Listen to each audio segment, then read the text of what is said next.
Petition వేసి బయటకు వచ్చి మీడియా దగ్గరకు వచ్చి ఆయన మాట్లాడినటువంటి మాటలు ఒకసారి వింటే నిజంగా రాగి చెంబు అమ్ముతుండా, ఇది 100 రూపాయలు చెంబు అని చెప్పాను.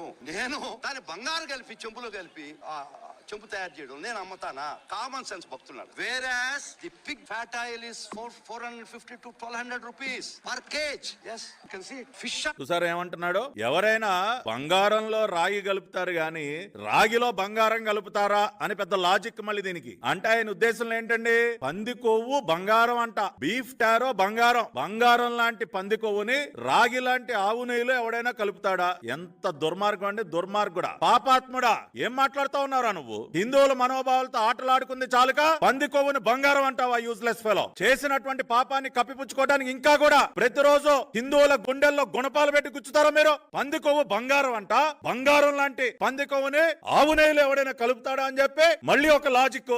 తాడేపల్లి కొంప నుంచి వచ్చిందా నీకు స్క్రిప్ట్?